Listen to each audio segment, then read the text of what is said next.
To those people who are saying that, oh, they want to study in Hungary, but they do not know how to go about it, I'm going to be very straight to I will just go straight to the point. I have videos on the channel already that will guide you on how to move to Hungary. Now, let's not make this one too long. If you want to move to Hungary, definitely you should already know where Hungary is, what it entails to move there. But if you still don't know, I'm going to explain to you. First thing first, you need research. Have you been watching YouTube videos? Have you seen my videos about Hungary? Have you checked other videos about Hungary?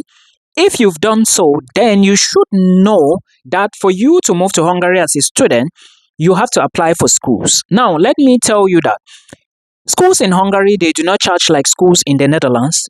Schools in Hungary are actually affordable compared to Iceland, Sweden, Netherlands, Denmark, and so many other countries. In Hungary, you are paying tuition per semester, and you are going to pay either per year, because there are some schools that will tell you, oh, you must pay 2 semesters. That is 1 year. Some will say pay per semester before you can apply for visa, guys. Yes, when you get admissions, you have to pay tuition deposit before visa application. But that's by the way. Let's start from the origin. First thing first, you need research. When you go to Google, you need to type list of universities in Hungary. When you type list of universities in Hungary, you are going to find some schools. Now, pick them one after the other, put them on Google search engine or the search bar, then and add admissions. For example, if you go list of universities in Hungary, you are going to see schools like University of Pécs, University of Debrecen, Hungarian University of Agriculture, and so many of them, right? Now, for example, pick University of Pécs. Then you put it back on the search engine and add admission. You click on it, you check bachelor's programs in English, master's programs in English, requirements, living costs in Pécs, visa application, application deadline for the various programs, how to apply. Now, when you already identify a program, you look at their qualifications. Do you have WAEC? Do you have high school qualifications? Do you have a bachelor's degree in what field of studies? Let's assume that you have a bachelor's degree in nursing and you were checking the programs at the University of Pécs, and you notice that they have a master's program in nursing. They actually do, okay? If you don't know, they actually do. Now, what you need to check is, when is the application deadline? What are the requirements to apply? How much is the tuition fee?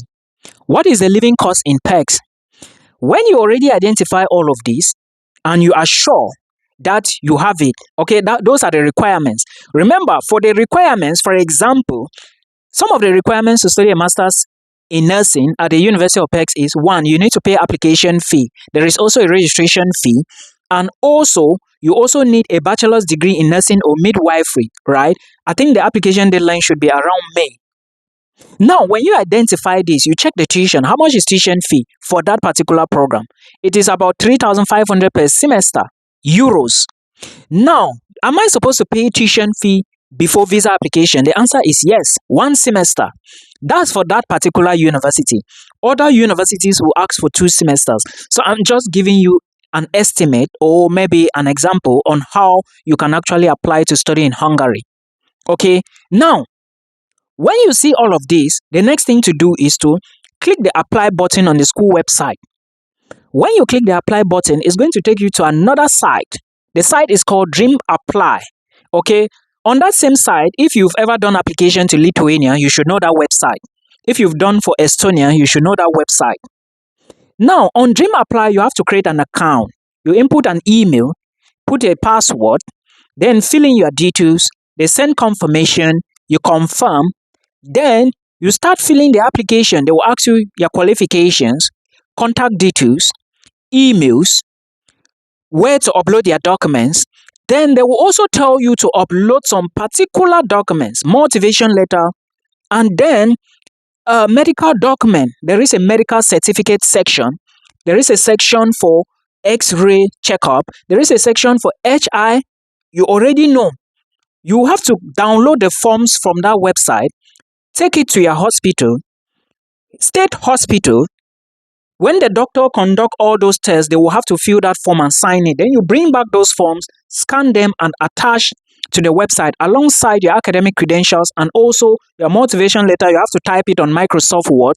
Then you copy it and paste it there. Remember, do not use ChatGPT to copy.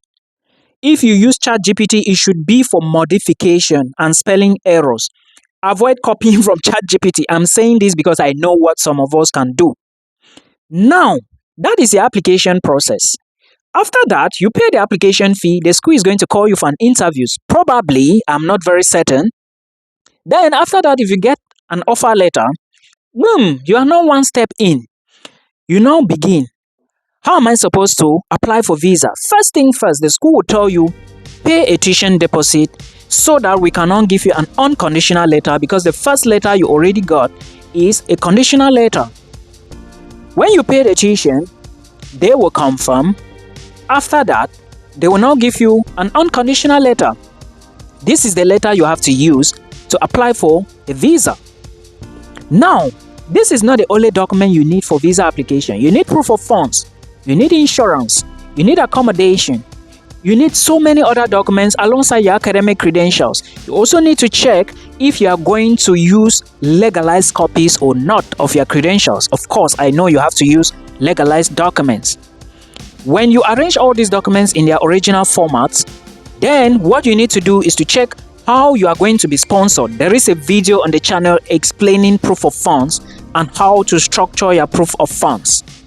Remember, microfinance is not a bank. Make sure you use a commercial bank. A commercial bank is a bank. You can be in Hungary, use your ATM card, withdraw money from a machine in Hungary, and then you are good to go. But if you use a credit union in your home country or maybe in Cameroon, will you be able to withdraw money from a foreign bank using a card? First of all, do you have a credit card from that credit union? That is the question.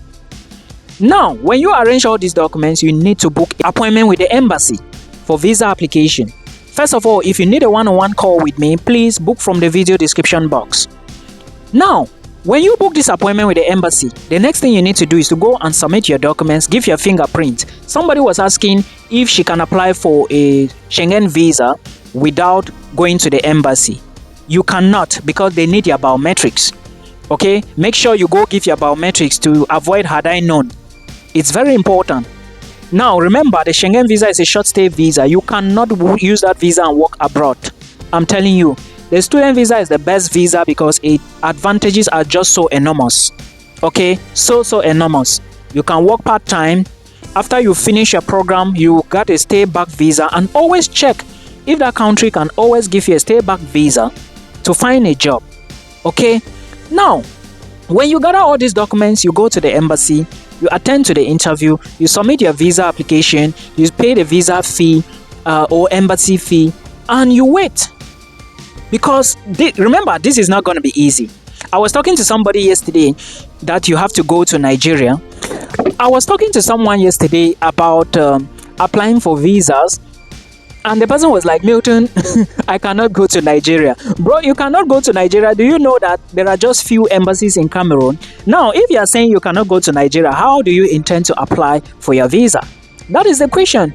The embassies in Cameroon, are you sure you will have the money to put in for those embassies or to apply for visas from those embassies? That is another question. And you need to be tactical here because this thing is getting competitive. You are not the only one in the queue. Right? So you need to spread your tentacles, open your wings. I keep saying this all the time. You need to spread your tentacles.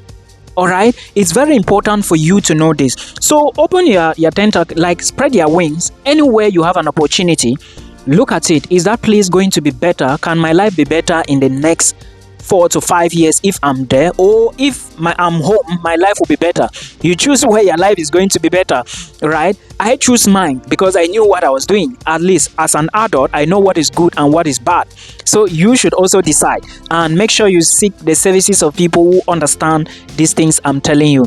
And now, when your visa is approved, you move to Europe. As simple as ABC. So this is how you're going to basically apply for a student visa to Hungary, and this applies to other countries as well.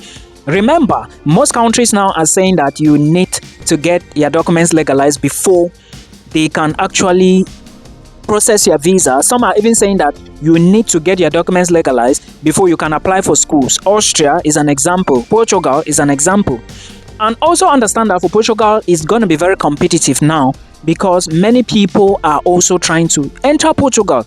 The reason is simple. You can pay tuition in installments, right? So I'm just here to advise you that look for better opportunities, look for options that you think can better your life. Don't look at people moving to other places because your friend is in Canada doesn't mean that you must go to Canada. No, grace is different. And again, understand that all these things involves money, right? And so many documents to attach to your application. Please follow what you think is going to be better for you. I wish this helps you, or let's see how it goes in another video. Bye bye.